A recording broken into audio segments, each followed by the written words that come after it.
All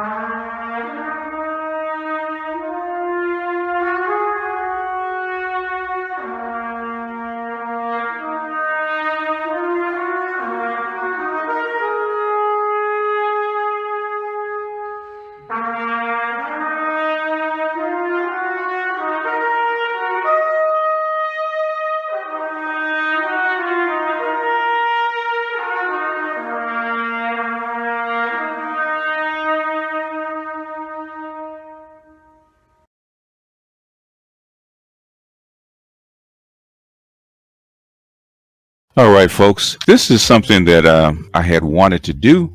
Been planning to do for a minute. There's one. This is one, and there's another one that I'm actually going to do a reaction to.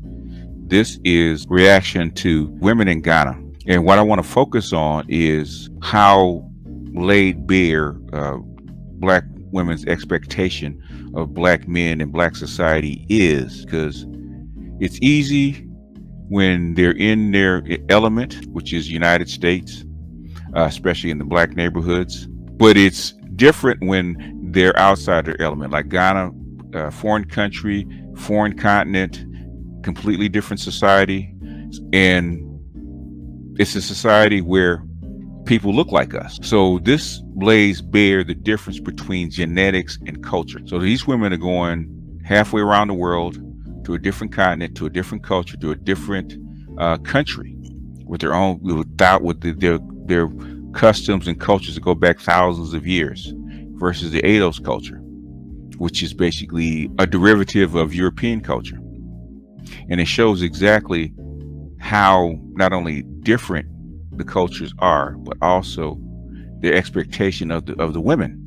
Men don't necessarily have this problem because men expect the cultures to be different. Men expect to be able to adapt in a foreign culture. They take it for what it is. Women, I always say, women depend on a culture and a network to survive.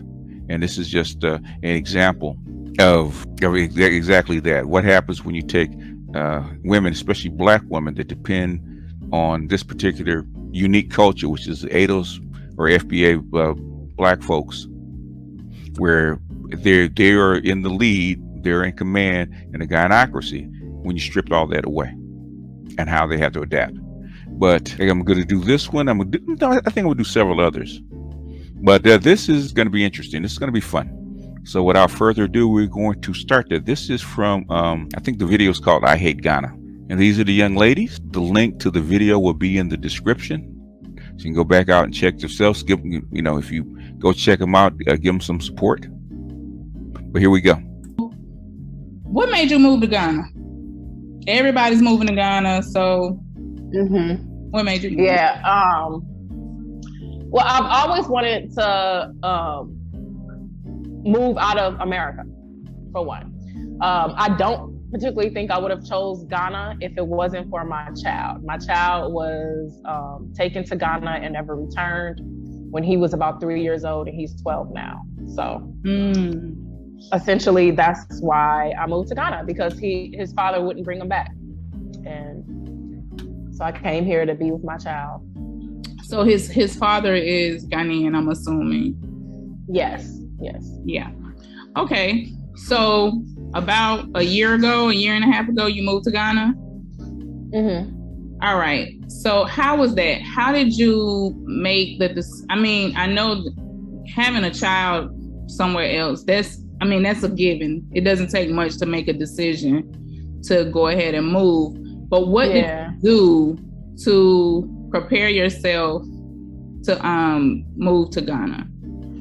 This is not unusual. I heard this young lady say that, and I've heard a couple of other young ladies say the exact same thing, that they married a man for a green card. Okay, they had a kid, and shit didn't work out, and Ghana has a patriarchal society. Okay, a really patriarchal society, and he knows that this is not a patriarchal society. So he took his kid, he bounced to a patriarchal society. And so she can't legally go over there and get that kid. Whereas here, she could assume that the mother has the paternal rights, as they say. But here in Ghana, no, paternal rights are upheld. So she couldn't get the kid. He knew if he brought the kid back, then he'd be on her territory. So he never brought the kid back. So she has to go live with him. So this is this is one of those aspects where, and you hear later on where the gynocracy didn't work for her. But continuing. So for me personally, as aware of the challenges in America and the racism and all that, blase, it was very difficult for me to pack up everything and move. It took me years, actually. I initially decided that I was going to move in about 2014, 2015. But it took me until January 2021 to actually move. Yeah. My son was taken in 2013. I realized he wasn't coming back. His father would come back and because he had a green card from our marriage, so he would come back to. I guess they had to come back like every year to renew it or something, or to make sure that it's turned or something. And he wouldn't bring my baby back with him. Yep. So bingo. I was like, okay, so this is what's happening. Yeah. I have to move. And I was terrified. I was just absolutely terrified. So I think the first thing, you just got to get over that fear. You got to really, like for me, I made it a goal. I said, okay, moving is so overwhelming. Let me chop it up in little pieces. What's the first thing I got to do to move? Sell everything I have. Second thing, close all my bank accounts. Get my finances in order.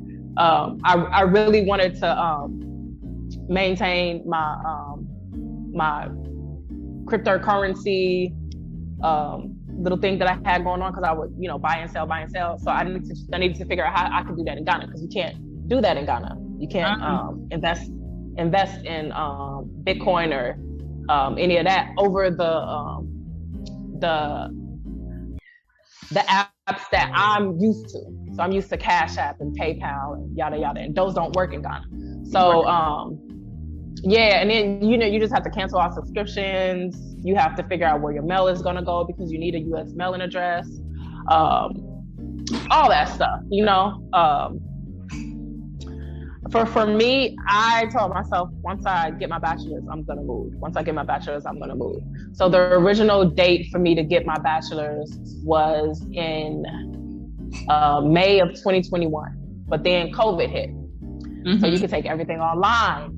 So I'm like, I am out this hole. I am out. So as soon as they moved all the classes online, I was ghost. I was gone. I sold all my shit so quick. I sold my car. Most of the stuff I gave away, really, because I don't really like selling. It's like, it seems not to be.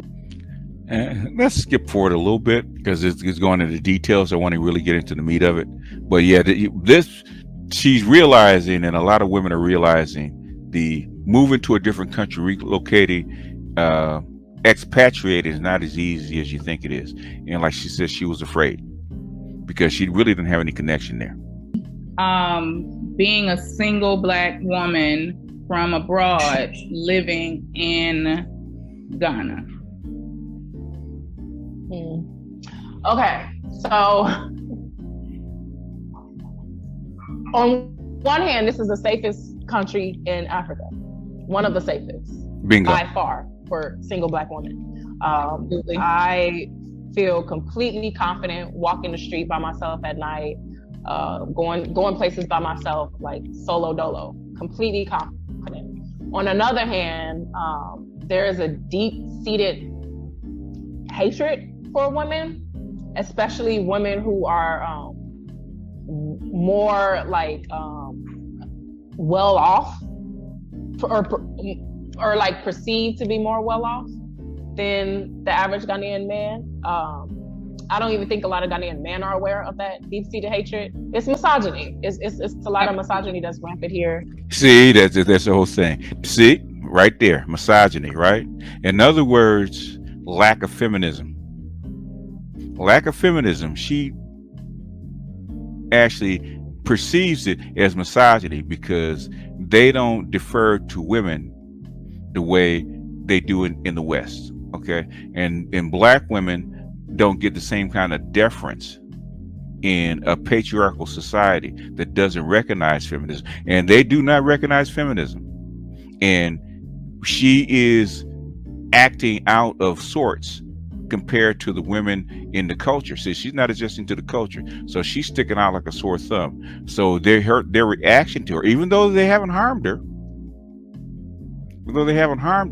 she, as a black woman, sees the black men not kissing her ass and not recognizing her power as hatred, as misogyny. Continuing.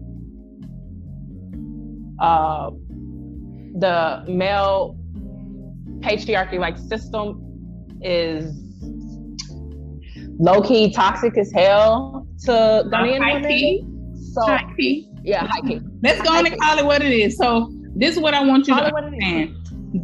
This is a safe space for you to just say it how it is. It is. This space with me and you. Yeah. But it's gonna go on YouTube, and it's like Ghanaians. One thing about Ghanaians, they hate. I cut that shit off. I cut the comments off. I will block their ass, whatever the case may be. I don't give a fuck. What the goal is that we have to be honest, and in being honest, sometimes it ain't good. Everything out of place is not gonna be great. Just like everything in when I lived in Guinea, I had a really decent experience in Guinea, but everything wasn't great about Guinea. We can't be afraid to talk about the difficulties that we face in making these moves, because as we have to keep it real, the majority of the African Americans or Black Americans who are moving to Ghana specifically are single Black women. Come on now. Single Black women have to be able to, I don't know what we need to do, but this is a conversation that we just got to have. What is it? What's it really like? We have to stop being afraid to be honest. Yeah. I think you notice, man, in the mid 2000s, man, it was mostly men that were moving to Ghana. Black men were actually blazing the trail. Had a few African American women and a few British American men and women, but it's mostly Black men. And any place we go, you know, Black men go and pitch a flag, and umbrellas are gonna be right behind us. So right after we kind of opened the way, here they come, right? Like I said, now it was majority Black men and majority men. Now, guess what she says? It mostly is single, not married, single Black women coming over to Ghana. That's where the issue is going to come, right? So now they're going to keep it real. I think a lot of us are afraid to be honest because, for one, the expat culture is toxic positivity. Like we are all positive, blah, blah, blah. And then for two, Ghanaians are very hostile toward self-reflection, like a mirror being put in their face. Like, oh, this is how it is. Like they're very hostile toward it. And in our culture, this is a formal, not our culture, but Ghanaian culture, it's a very formal culture. So like, it's politeness above authenticity. Right. So like with Black people, it's authenticity first before anything. Which is Black women. It's authenticity, right?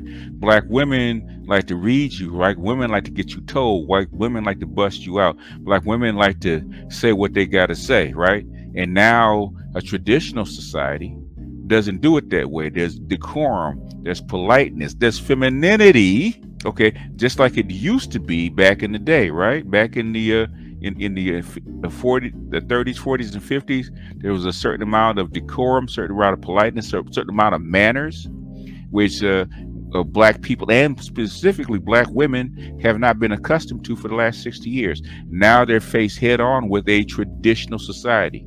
That's what they're talking about. Politeness, any of that shit. Like we authentic first, but here it's considered, you know, you're rude, you're a bitch, blah blah blah, whatever. But anyway. Yep. So here's the real scoop. The real scoop is that let's get the real scoop.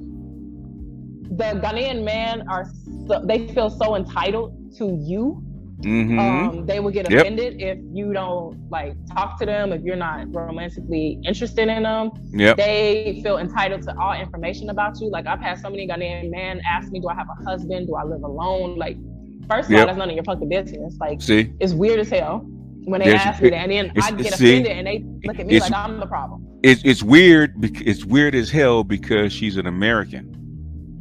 She's an American in a traditional society. So a single woman that's in her 20s and maybe 30s is unusual. Okay, because normally they're married off by the time they're in their 30s. These women are considered leftover women, right?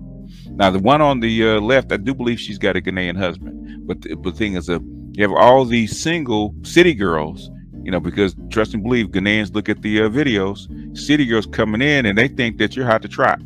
So they don't have the same decorum that black men do. Black men are cowed here. She could read the riot act to black men, they'll back down. You ain't in Kansas anymore, Dorothy. Like, why the fuck are you asking? You're an Uber driver. You're driving me somewhere. What makes you think that you even have a the attitude? Like it's the right? And it seems like they just don't give a fuck if you're interested in them or not. And it's like that in the States, but I was just about to ask. So, to give some kind of context, so here, we have the issue of you might be walking down the street, a dude try to holler at you or whatever, and you like, nah, I'm straight, and he might cut you out. He might get.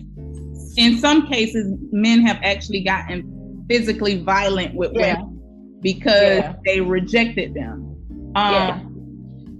Do you find that's a similar thing? No, they don't necessarily get violent. Violence I've found to be very rare here. Okay. Yep. They don't necessarily get violent. They just get like mad disrespect, not even disrespectful like in the States. It's a different type of. They're persistent. It's like they completely shut down and they just kind of cast you out. Like, oh, you're a difficult person. A difficult female. You didn't answer any personal questions. A difficult female. Get labeled. It's just the audacity, and then like the audacity. So it's similar in a lot of ways, but it's different here because I don't know how to explain it. It just feels creepy here. I've heard a lot of times that one of the ways that the men tend to punish women is by like ignoring them. It's the stonewalling. Stonewalling. Treat you with like such contempt. So lately I've been hearing a lot, and I mean a lot, about single Black women being verbally, financially, physically, and sexually abused there. I've even seen some people, when they were talking about the sexual abuse of it, they were saying like how our women come there and they're behaving in a way, that kind of victim shaming type of shit. First of all, there to go with their feminist talking points, right? Victim shaming, all that kind of stuff. They're coming into a different environment. They're not comporting themselves as the women in the culture, and they're not used to it. I mean, also they're coming with the reputation of being hoes. Okay, the Ghanaian men see them as whores. Okay, because that's what they present. They don't think that what they project in the United States is gonna come back at them when they go abroad. The average idea of African American women is that we're hypersexual and we're always ready. Hoes. Yep. Like that's just the stereotype of Black women in Ghana. Because you have to understand Ghana. I think the world feels like that about us. Well, you guys projected. Okay. I didn't realize that. That's yes, you did. Yes, but So about Ghana is a collective culture. So it's very easy for stereotypes to spread like wildfire. Like here, they have a thing with Nigerians. They have almost every Ghanaian you interact with, oh, Nigerians are bad, blah, blah, blah, blah. And it was even hard for me like renting or getting a space because they all thought I was Nigerian. And they was like, oh, we don't rent to Nigerians. Like, it's literally blatant prejudice against Nigerians. And it's spread like wildfire. Yeah. So a rumor or an idea can easily spread because it's a collective community and they're very close knit and they kind of all think like one people. Like group think type of thing. Group think is rampant here. Group think is so rampant here. That's why almost everybody's a freaking Christian or a Muslim. Like they don't see outside of the box of religion. It's really weird. Notice how they say it's really weird, right? You come to a different country. You come to a different culture. You're from outside, but they're weird, okay? But you expect them to see you as normal. But that's solipsism from black women, from women, especially black women. Everybody assumes that we're super rich and we're super sexual beings. So for me, I've never experienced the sexual assault. I have experienced the verbal assault. I was verbally assaulted like maybe four or five times. And then just last weekend, I was physically assaulted. And it's all by drivers, like boat driver, Uber driver. So they feel like Wait, so you've been verbally assaulted 4 or 5 times. Yeah. When you say verbally assaulted, what do you mean? Like, can you give me like typically since 4 or 5 times, typically what's happening? I think it is a technique that they use. They believe that the average woman that they know, Ghanaian women, and I firmly believe that the average Ghanaian woman would fold under this type of pressure. There you go. See, the average Ghanaian woman acts a certain way, but that's her belief, but she doesn't really know. They put pressure on a woman. They raise their voice. They get all like, wow, blah, blah, blah, blah, blah, and they demand more money. Right. I'm not a Ghanaian woman. I'm from Southside Chicago. So I'm like, fuck you. Like, I'm not giving you shit else. Like, I gave you what it was said to give. So like a week before I got physically assaulted last weekend, this taxi driver demanded that I pay him even though I never went on a ride with him. We were talking about it and I was like, how much? And he wouldn't say the price. And I'm like, well, I'm not going to get in the car with you until you name the price. He was like, well, we'll see. I was like, okay, well, I just walk. And so I started walking away and he comes chasing me, demanding that I give him money because I guess his time. I don't know. But I was like, no, bro, like, I'm not giving you shit. I didn't get in a car. You didn't give me a ride. So why would you assume that I owe you money? Like, that you have a right. And I think that they feel like if they put enough pressure on a woman, if they like get physically, or not physically, but verbally like loud, then a woman's gonna fold. They're like, okay, here.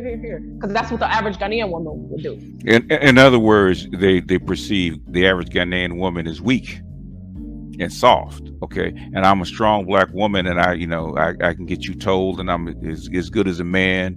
And if I tell you I'm not gonna give you shit, that's what I mean, and get the fuck out of my face, because you're beneath me, right? Shit don't work, right? That's what she's finding out. And plus, she's traveling by herself, solo dolo, right? Most women on this planet do not travel by themselves. They travel either with a man or with a companion, right? You notice the married woman does not contend with that kind of stuff, right? Because she says she's heard. The married woman has never encountered that kind of stuff because she is with her husband. She's with her protection, right? This woman is uncovered and unprotected. She's noticing there's a difference, right? Even though nothing's happened to her, but she's noticing there's a way in a traditional society where she's treated. I wouldn't do it. He got even more upset because he saw that I'm cussing him out back, and then he starts pushing me. This is not the guy that physically assaulted me. I wouldn't even call this physical assaulting because he was just like literally pushing me. So me being in Chicago, woman that I am, I look around for a weapon. I find a weapon, and See? I'm like, "What's up? There you go. Like, what's up? You wanna box? You wanna put your fucking hands on me? What's up there?" See? So a crowd started gathering. See? Everybody was like, "Oh, how much do you owe him? How much do you owe him?" And of course, there's a language barrier there, so he's probably telling them whatever. Yeah. I don't owe him shit. I didn't get in a fucking taxi with him. I don't owe him nothing. So anyway, nobody's like coming in between me and him at all. As soon as I pick up the weapon, everybody starts, getting kind of scared. Like they want to grab the weapon from me. Like, try me. I will fight all of y'all. See? But anyway, he finally, and he said one thing. He said, "You're crazy. Is this how you act in your country?" Yup. Yep. Yes. Yup. Yep. This is how I fucking act in my country. And this is how I act here anywhere. If anybody tries to fucking put their hands on me, what the fuck? That was one time. And then literally a week later to the day, I get physically assaulted by a guy who demanded more money. It's a long, long story, but he was being hella disrespectful. I think he was just really envious of me being an American. I'm talking. Envious. He can't handle it. Yeah. Notice the same talking points in the same language, okay, but a different result. Okay, you're in a different country, so that should have been envious, and you being more successful, and basically, in other words, when men in America actually back away from chicks like this, it's called intimidation. Okay, and maybe it is, but guess what? In this country, they're not intimidated. So anyway, I asked him to pull over because I don't want to finish the ride with him. He wouldn't turn on the radio. I'm like, the radio is way too loud. I'm talking, I can't even hear myself talk. And he pulls over. I give him the money, and then he was like, "Well, I would have never took the ride if I knew it was gonna be such a short trip. So you owe me more money because I was expecting this to be so and so 62 CDs and it's only 24 CDs." So I'm like, I don't owe you shit. I just gave you what the fuck the ride was. Like the fuck. Like if you wanted to take me to place, and you should have turned down the radio like I asked you to. It was too fucking loud. It was all in my ear. I couldn't even hear myself talk. So anyway, he chased us, and he tried to grab my purse. I was already in another car, in the back seat of another car. He tried to grab my purse, and I snatched it away, and he just started swinging. So I started swinging, and I started kicking, and I'm screaming for help. Everybody around is just looking, what happened? How much does she owe? Like kind of like victim blaming, like, oh, she must have did something to get him this upset and all this other bullshit. And so he stayed around the taxi. Notice all the feminist language, right? How indoctrinated the feminist language there is, right? That's going on. She's swinging, she's fighting, she's acting masculine. She's bringing her American gynocentrism to Ghana. And guess what? She's expecting the Ghanaian people to side with her, like they've been in the same culture, right? They didn't side with her. Notice the word she's saying, victim blaming, right? The Ghanaians don't know nothing about victim blaming. This is not a feminist country. Continuing. In a taxi, trying to get in a car, the current taxi driver, he kept trying to open the door for him. Yeah. The guy took off his belt, tried to hit me with the metal part of the belt buckle. Yeah, it was crazy. And nobody around was helping me. Everybody was like, oh, how much did she owe you? They kept coming in the car like, oh man, money is nothing. Just give him some more money. I was like, no, I don't owe him shit. Like the fuck? Like I would, and that's I'd rather die. I find here. Like there's not a strong moral backbone here. It's like, oh, just do anything to keep the peace. Like they kind of pacify the abuser just to keep the peace.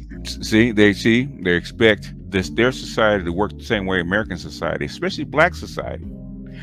When they say there's no strong moral fiber or moral code, see, that means the American morals, American moral fiber, American moral code. They operate differently. But the thing is, she wants to enforce her feminist, gynocentric American ways onto their culture, and it's not working. That's what's making her upset. I think it's not what the guy did. I think it's the reaction of the people around her is making her more upset than anything else. Like, no, I will fight and I will raise all types of hell for what's right. It's not right that he's charging me extra because he gave me a halfway ass ride. I got out halfway. I'm not gonna pay him for the full trip. The fuck does that even mean? And so anyway, everybody's trying to come in. Oh, money is nothing. Money is nothing. So they thinking that's money's nothing to me because I'm a foreigner. They thinking I got all the money in the world. So anyway, he keeps going around. He keeps trying to get in the car. And I'm like, okay, so I need to protect me. So I see this metal like pole thing that the new taxi driver has, that the guy, he tried to pick it up and hit me with it. And then the guy made him put it down.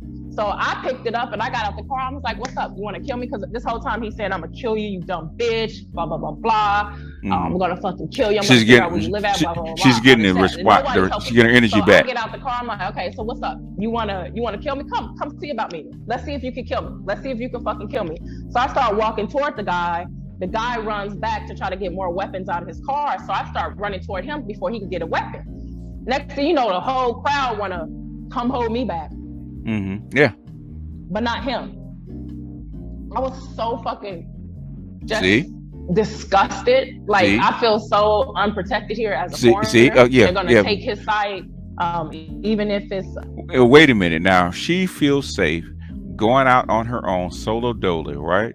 It's one of the safest places in the continent, right? For a single woman, it's really, really safe, right?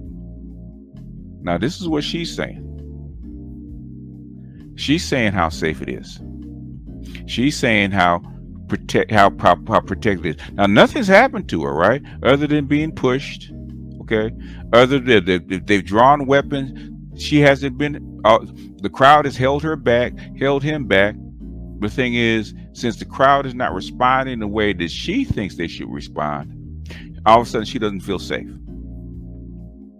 She don't feel safe. We hear that all the time, don't we? A man and a woman. And I think because I seemed like I was empowered. See? I'm not a victim to them. Like, see? But even when I was in a car crying to fight back. Yeah, we had to fight the whole crowd. When I was in a car crying, they wasn't really helping. Like they wasn't really helping. Like some people would come and kind of hold them back, like, oh, just calm down. But nobody was like, get the fuck away from her, stop trying to open up the doors and shit. Like it was just really fucking weird. Eventually the taxi driver, he said, I'm not gonna take you guys. You have to get out. And I was like, okay, I'll get out if you tell him to leave, because at this point they took the metal pole away from me, so I don't have any weapons. All I have is my keys in between my fingers. She's still ready to fight. Yeah, it was just really unfortunate. It was really scary. But she wasn't touched. She wasn't hurt. It was crazy, and it made me not trust any Ghanaian, because I see now that they don't have the same moral code as me and what I'm used to. Because bingo, what did she just say? They don't have the same moral code. They don't have the same culture as you do, as what you expect. Moral code is to protect women and children first, no matter what the fuck is happening. I don't give a fuck if a woman is snapping off on a dude.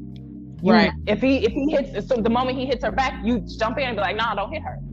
Don't hit her. Or you hold the woman back. Like, no, don't fight, whatever. But like, it's nothing like that. It's like, it's all about money for them. And it's not all about money. It's about you not comporting yourself according to their culture and their rituals and the way they do things. Okay. You're trying to impose your feminist gynocentric ways on them. I mean, you can't make this up, right?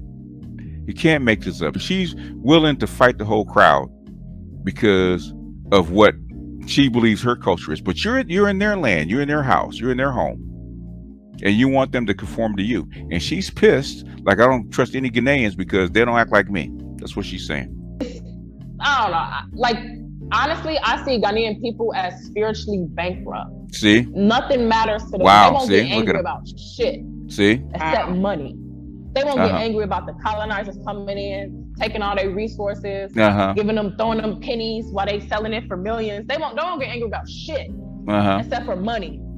And it seems like they hate women here. Like, they literally despise them. I've run into so many gold digging men who just assume that I got money, so they want to date me and marry me and all this other shit. Like, that's disgusting. You have no moral code. Like, what the fuck? And then, like, so I can go on and on. Like, there's no alpha males here. See the alpha males. See, look at Their that. voices So sound like speaking, Listen to that. Don't no alpha males here, only beta. Listen to listen to the verbiage, man. Listen to all this stuff actually come out, right? Listen to it. Okay.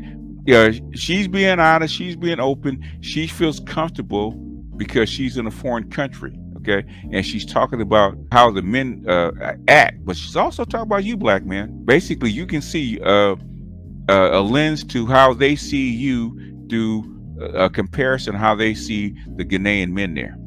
um, woo, you're going in. Yes. You're single, you're black, and you're female. You're from the south side of Chicago. And there's a certain kind of thing that I think we as Black American or African American women kind of look for in dudes, right? So how has considering what you've been experiencing, how has the dating scene been like in Ghana? Like, what's that like? Yuck. I don't trust none of them to stand up for what's right. That's my What's most right? important thing. Integrity. Yeah. Integrity. I remember when I was with my ex-husband, this was like over 10 years ago.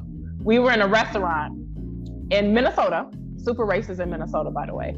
A waiter was being hella racist. And my husband stepped in and was like, oh, to me, calm down. Just leave. And I'm like, what the fuck? Stand up for what's right. See? It doesn't matter about peace, bro. Like, I don't think Ghanaians understand that sometimes we must war. Sometimes we have to yell and get indignant about some shit. Like, peace is not the... Doesn't that sound like the typical black intersectional feminist when they protest? Until they start crying when the crowd turns on them. Okay, this is how they see you. That's how they see you. The end all, like go to, like what the fuck? So, in the face of white man, Ghanaian man buckle, they fold, and I can't stand that shit. Like, and even in the face of other Ghanaian men, because it's all about reputation. It's all about what people think of them, and they get they start shaking if there's a crowd, and you know, they don't look favorable or, you know, appropriate, or, you know, like, ew, like that shit is disgusting to me. I don't see a alpha male in sight, bro. I don't see anybody who I can respect. If you want to be like the white man, I can't respect you. I can't. There you go. There's that R word, respect, right? There's that R word, respect. There's that R word. You have to demonstrate that you can war. You can demonstrate that you can do what she wants before she can respect you, right? This is a typical black American female. I mean, you can't get any plainer than this. Respect you. I'm sorry, I'm laughing. I'm laughing because it's funny, but I understand where you're coming from. I'm married to a Ghanaian, and he always tells me, like, you can't compare other people. He's like, I'm a little bit different from my folks. And the more I hear women talk about their experiences with Ghanaian men, the more I realize, like, okay, it's true. Like, this is like kind of an anomaly. And I guess, so, okay, the Ghanaian men they're not your cup of tea. There are African American men there, and Nigerian men, and other kinds of men. Have you been able to?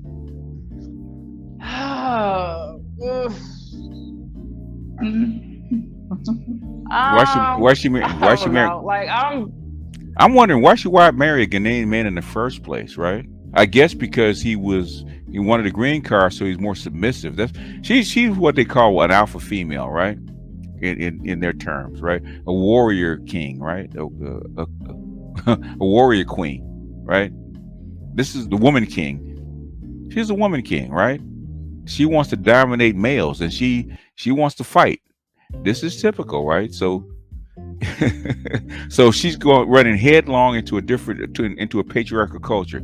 She's used to a gynocracy where she gets her way. I think I don't even know how to explain it. I'm not even looking for somebody to date because I'm just so traumatized by the Ghanaian men I've met here. Like, if you never went outside of the country, 9 times out of 10 you're gonna think the same way. You're gonna act the same way as the next Ghanaian man. Like, if you never traveled, you never So like when I would go on dates, it's like I'm dating the same person over. They asking the same questions. They respond the same. They all believe in the same thing. White Jesus with a pretty little bow on top. Like, like I think I'm just sick of men right now. Like I was completely disgusted and traumatized by I think I went on a 6-month spree of just dating.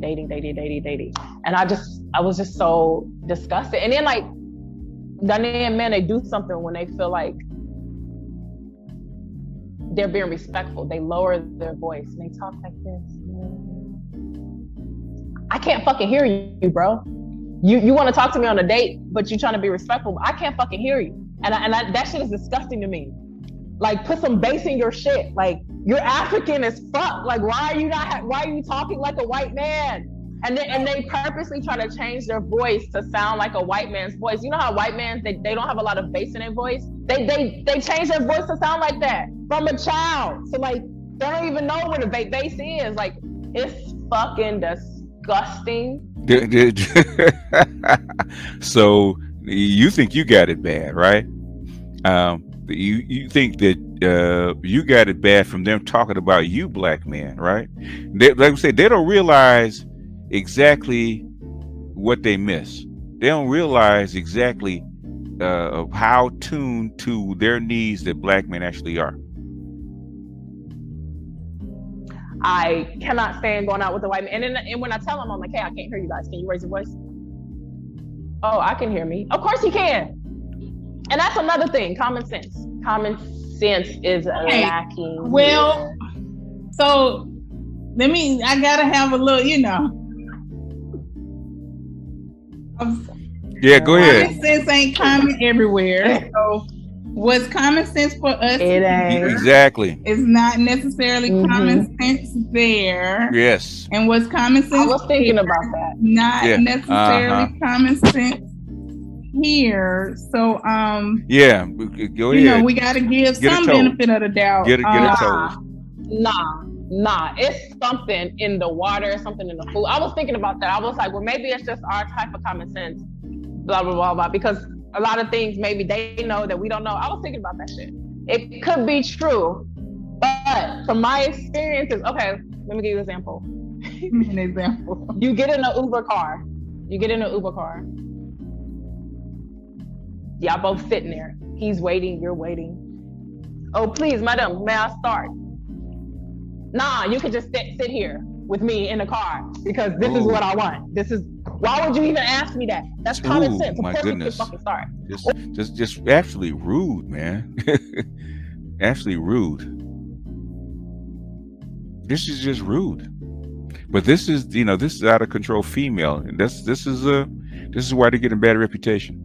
And I think as more black women go over there, single black women go over there, the worse the reputation is going to get. And I think that I saw a video where this reputation is starting to follow them.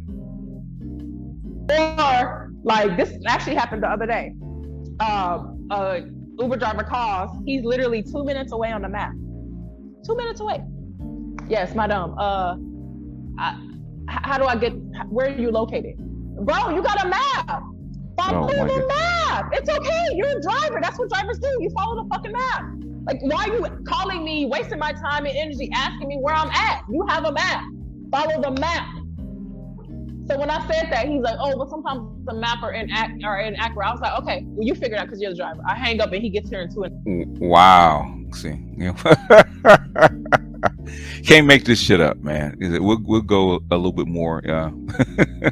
I might do, there's we about maybe a third of the way through the video. I might do a part 2 if you guys want to go a little bit more into the video, and then if you guys want a part two, we'll give you part two, because this is rich. This is really rich. This is really telling. This is something that this is actually educational. So this is where I'm going to use this. In fact, I'm going to go back to the channel and see if there's more, because this is a unfound or untapped source. And plus, go to their channel, subscribe to them. I think they put out maybe one video a week or so. And if you actually subscribe to them and support them, they actually put out more, because they're actually showing you what Black women are really like. When you put them get them out of their element where they're comfortable, they show their ass just like everybody else, right? You think Black women don't show their ass? If they get to some place where the men are different, and where the culture's different, where the culture's outside of the United States, away from Black men, supposedly, that they can be more feminine and be more quiet. No, guess what? They show their ass just like they always do. 2.5 minutes, because the math is fucking accurate. Like, why are you? Another example, I order Globo. That's like a food service. Like, they can come and bring food from a different restaurant. I order Globo. I go outside. I hold the money out, waiting for him to give me my food, and he's looking at me confused. He's like, "Oh, madam, I came here to pick up." I was like, "No, you didn't. You came here to bring me my food." He's like, "Oh, no, I came here to pick up." I was like, "Sir, check your bag. You have my food in your bag." He checks his bag. Oh, bro, that's a. So anyway, I did some research, and according to Dr. Sabi, the cassava leaves, the way you pound them, it releases cyanide, small levels of cyanide. And small levels of cyanide make you dumb as hell, and it makes. Wow, that's, you go to the third world and it doesn't operate the way the United States does, right? And so all this technology is new to them, and instead of being gentle to them and being accepting and understanding, you show your Black American ass. You're not graceful. You're not polite. You're not feminine. You're masculine. You're masculine, and you're disrespectful. And guess what, Black men? They're not just disrespectful to you. They're disrespectful for everybody. This is your woman, unbridled. You not willing to fight. It makes you real docile. Like, everything's cool. Like, go with wow. And guess who introduced cassava leaves to Ghanaians? The colonizers. Who the fuck else? But you can't tell my Ghanaian that. You can't tell my Ghanaian that, because they're like, "Oh no, I love fufu, I love cassava leaf, blah blah." It's like they're being highly medicated, and they're dumb as a doorknob. I'm sorry, they're dumb as a doorknob, and it's so frustrating because you have to micromanage every single aspect of your life here in Ghana, because they won't. They lack the capacity to. Like laundry, I have to micromanage laundry. I ordered trash service 2 weeks ago. They still haven't picked up my trash service. Even though they know where the fuck I live at, they came and brought the trash bin to me. They just can't take the next step without me getting on them for 2 weeks straight about coming and pick up the trash. The laundry, you own a whole ass laundry shop, but you don't know how to get my clothes back to me. And they're not stealing, because I thought they were stealing at first, because it's the second laundromat I've went to where my clothes are missing. I thought they were just stealing. They're not stealing. They're just not connecting. Yeah. It's like it's real simple to us. Real simple. I don't have to own a laundromat to know how to put the clothes where they're supposed to go. Right. Even people who do. You grew up in a society, a technological society, where this is common from a little child. They have not. And this is what happens when you take Black women, or women especially. Now, men can kind of get used to it. They might get upset, but they get used to it because they understand that, okay, you're not in the United States anymore. It doesn't work the same way. It doesn't work the same way. A Black man might even start their own laundry service or go manage it to make it run better. But Black women especially, Black women especially, expect things, they expect things to run like the place that they left. I think there's another video that this young lady did, that the host did, that said exactly the same thing. Well, Black women expect things to run the same way that it does in the United States. Even though they've gone to the third world, they're supposed to know how things run. They're supposed to know how to adapt, and they can't. She's freaking out. Probably shouldn't be there. They still don't do it. Like, it doesn't connect. You have to micromanage every little tiny aspect of your life here. And people don't talk about that, how dumb fucking Ghanaians are. Like, no one talks about that shit, but they are. Well, let's not say it like that. But I get it. Let me ask you this. Why do you think people don't want to talk about the difficulties and the challenges with dealing with the local people and society as a whole there? I think Ghanaians get super offended over any ounce of anything that's misconstrued as being a negative view of them. They're very concerned about their reputation, and it makes sense because their reputation is why so many expats are coming to Ghana. So many famous people are even visiting Ghana because of their reputation, so they're protected. It's like gold to them. I also think that again, in such a formal society, such a formal culture, is really important to behave, if that makes any sense. Mm-hmm. Like, yeah, behave. Be polite above all else. Yes. So it's politeness above authenticity. Yes. So for me to be saying all this shit is, polite. You know, I get ostracized, I get demonized, yes, all that stuff. But it's true. The average Black person that comes here, or the average Westerner that comes here. I've talked to Westerners from London, from Canada. They all see it the same way. They talk about Ghanaians worse than I do. Few of my friends, they have businesses here, and they have to hire Ghanaians, and they said, "Oh my God, it's so exhausting because they don't connect the dots. Like, you know that you're here to cook, but I have to come in and show you like exactly what to do every single day, even though I already showed you yesterday. Every single day I have to show you, because they're terrified of making a mistake, so they just stand still until they're told explicitly." And you know, it's just, I don't know, it's frustrating. My son is Ghanaian. He's American technically, but he's, you know, been here since he was 3 years old. I'm worried about his, you know, his future. And I also think it has to do with the education system, because you're not allowed to ask questions of the teacher. You're only supposed to do exactly what she says, and you're not allowed to question it. So how's that really learning? Or like, if you do question it, or if you get it wrong, you get hit. Yeah. So fight or flight comes on. When you in fight or flight, it turns off your prefrontal cortex. This is your brain's learning center. Like, this is literally how you jump to conclusions. And that's why you belong in the West, sweetie. You don't belong in Ghana. You can't adapt. Okay. They're used to the liberal feminist culture. Okay. Because they used to do that in the United States back in the day. Okay. And look where liberalism has gotten us in the last 6 years. They used to be SWAT, tapping on the hands or stuff like that. Probably not as extreme, but the thing is, we eliminated that as a liberal country, right? But the thing is, you're not in a liberal country anymore, and you're worried about it. Why don't you homeschool your kid? And critical thinking and all that stuff. And this shut down when you're learning in school because you're scared to getting hit. Like, you know what? It works. I have to agree with you there. I've noticed it wasn't only, I noticed the same thing when I was in Guinea.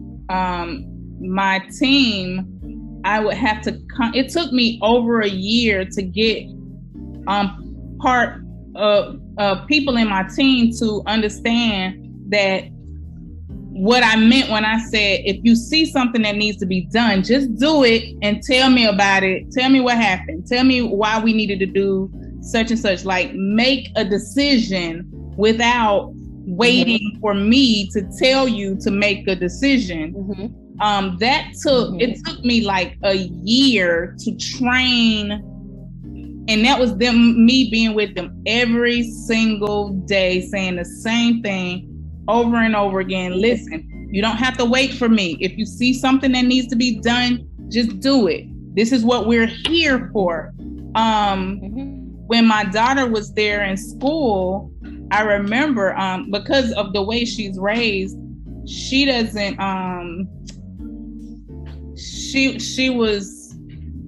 there were some challenges because like I remember one specific point she came home and they were in RME RME is religious and moral education for those who might not know, but they were in RME and they were talking about the people and she was like, but you talking like these white people or something. And the teacher was like, they are. She was like, they couldn't. She was like, they couldn't be. She's like 12, 13 years old. She was like, they couldn't possibly be white people. They were born and she's going into why they couldn't possibly be white people. And he was, of course, he's challenging her because she's challenging his authority. And he take her to the head mistress, and the head mistress had to be like, I mean, she's right. And so, of course, I didn't get a call about it because the girl was right. And she was standing up for herself. Now, mind you, my kid had a big old afro that was like this big. So some days she would just go to school with this big ass afro. And I'll be like, maybe you want to bring it down a couple notches. And she's like, no. Yeah, there we go. That's feminism. Like, no, I'm going to school with my fro. Yeah. And it was always like a push and pull because they don't teach the children to ask questions. They teach them to just go with whatever is said to you. You can't question authority, and I think that that's a traditional society. Don't be knowing. A traditional society. See that the individualist culture, the rebellious culture, especially from Black women, comes out. You notice that we've gone almost an hour in recorded time. We're going to finish this up, and then I'll edit a little bit of this stuff out and put it up. This is actually quite entertaining. So if you guys want a part 2, we'll do a part 2. If not, I'll actually put some of this stuff in and out because it's actually quite educational, quite insightful. Okay, how a traditional culture versus an African American culture, right? When it comes up against the independent-minded African American woman and African American woman culture, how defiant they actually are. That little girl is defiant, right? So, don't you think that when you when a man tries to lay down the law or try to lay down his program, that there won't be a whole bunch of pushback? It's in them. Listen to these women. Exactly. That clearly they don't mean on. And I think that's, as I think about so many of us moving into Ghana, I've been really concerned about what kinds of challenges we may begin to encounter, considering we are like bred to stand up for ourselves. Well, see, bred. You gotta, lift your voice. Yeah, see? And don't let nobody just walk over you. See? You don't, see? Like I notice a lot of times when I'm talking to people there, it's hard to get eye contact. And that's a big deal in our culture. You see? So I wonder, as we are, so many of us are moving every day, moving to Ghana. I'm starting to wonder, like, what could the culture clash end up looking like for us? Yeah. Honestly, it doesn't even have to get there. Like, me and this expat woman, her children had she believes that they suffered brain injury from a teacher in school, and then they also had whip marks on their back. So we're actually in the midst of discussing homeschooling options for expat children because, for one, the teaching style is not conducive to, how we want our children to learn. How we want our children to learn. Yeah. For two, everywhere you go, if there is a marginalized group of people, they band together and they create their own culture. So Yes. we don't have to assimilate. We really don't. Oh, here we go. All we have to do is come together and create our own little America in Ghana. See, and everybody else does it. Like there's look at it. Look at it getting tense. They have their own community. There's a Lebanese community. They have their own little community. Like it's okay. Like there's Indian community here. Like it's okay to do that. We're allowed to do that. But for some reason, when it comes to Black people, it's looked at as wrong or it's looked at as a threat. Like it's not necessary, because even when Ghanaians come to America, they form their little group. Nigerians, they form their little community. And it's normal for people to do that. So we need to do that. But I feel like we're in such an individualistic society. When we come in, we're all alone. Like we're by ourselves and we stay by ourselves. So let me ask you this, because you just made a statement that I know is going to raise the eyebrows. Motherfuckers gonna be like, what the hell? Why you moving to Africa if you want to create a little America in it or whatever? Now, let me give there's no white people. Giving this little caveat. I also agree that it's important to have our own communities where we band together. I think there's power in numbers, and it's important to be around each other and to be able to support each other. I think absolutely that is probably the single most important thing for us to do in Ghana. And absolutely, we have. I think because we will never be accepted here as. Sorry, we would never be accepted here as Africans. They do not give a fuck about our past. They say slavery happened a long time ago. Get over it. I've heard so many Ghanaians say that. They don't care. They don't care. No, should they? Essentially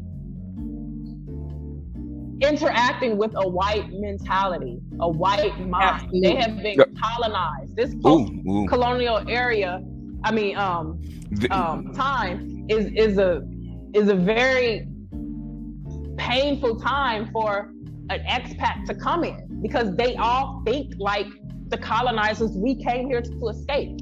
And a lot of times Black people, we have this romanticized view of Africa. We come here and we're like, oh, we home. This is not home.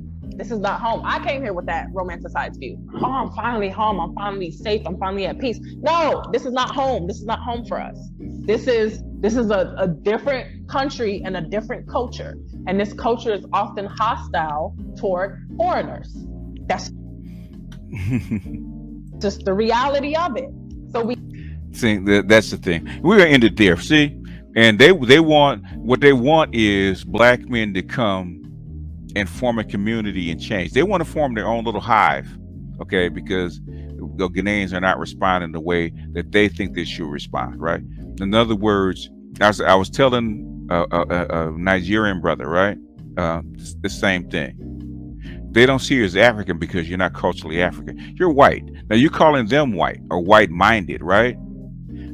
You're calling them white-minded. You come from a white culture, a white European culture, educated in white European schools, right? Proto-European schools. And you come there, and they've been there for thousands of years, but they're white, or they're white acting because they're not acting the way you do. And you think they are the problem. Fascinating. Anyhow, that's all I got for this one. I hope this is educational, right?